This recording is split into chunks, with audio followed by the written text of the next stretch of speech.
One thing I love about the Bible is how real it is. It doesn't just show us the good times, it also shows us the struggles, the questions, the raw emotions.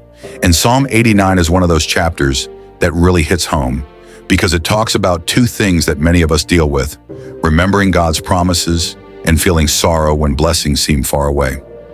At the start of this psalm, the writer is on fire about God's faithfulness. He says in Psalm chapter 89, verses 3-4, "I have made a covenant with my chosen one.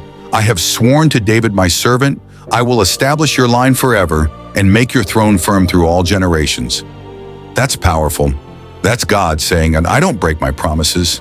Imagine being David and hearing God say, "Your line will never end. Your kingdom will last forever." That's not just a nice word. That's a covenant, a binding promise. And in life, we all hold on to promises. Maybe your parents promised to take care of you. Maybe your boss promised a promotion. Maybe a friend promised to always be there. But the truth is, people break promises. Sometimes they don't mean to, sometimes they just can't keep them. But God, when He makes a covenant, it's different, it's eternal.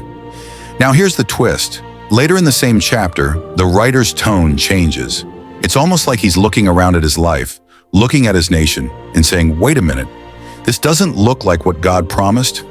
He remembers how God gave victories to David, how the kingdom was strong, how the blessings were flowing. But now everything feels lost.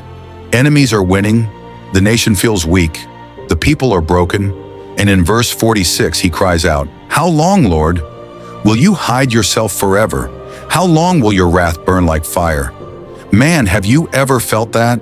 Like God is real, God has been faithful in the past, but right now it feels like He's hiding? That's what the psalmist is going through. And honestly, that's what many of us go through too. We remember the times when life felt good, when we were blessed, when we had peace, when prayers seemed to be answered quickly. But then something happens.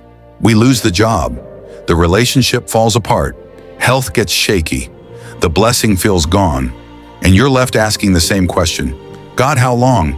But here's the thing I want you to catch. The fact that the writer can even bring this up to God means he still believes in God's faithfulness. He's not talking to the air. He's not just ranting, he's saying, God, I remember your covenant.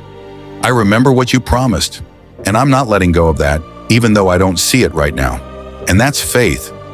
Real faith isn't just praising when everything's good. Real faith is when you can say, Lord, I'm hurting. Lord, I don't understand. Lord, I feel the loss, but I still know you are faithful. Let me make it practical. Some of you might be looking at your life and thinking, this isn't what God promised me. This isn't the joy, the peace, the strength I thought I'd have. And maybe it hurts. Maybe you even feel sorrow for what you lost. That's okay. The Bible shows us that it's okay to grieve. It's okay to ask questions. But don't miss this. The psalm doesn't end in despair. After all the crying and all the questions, the very last verse says, praise be to the Lord forever. Amen and amen. That's the part that gets me, because even in sorrow, he still chose to praise. And that's the takeaway for us today. Yes, remember the covenant. God is faithful. Yes, feel the sorrow. It's human to grieve what you've lost. But don't stop there. Do what the psalmist did. End in praise. Because if God kept his promise to David, he will keep his promises to you. So today, maybe your life feels like verse 46. How long, Lord? But hold on, because your story will also end like verse 52. Praise be to the Lord forever.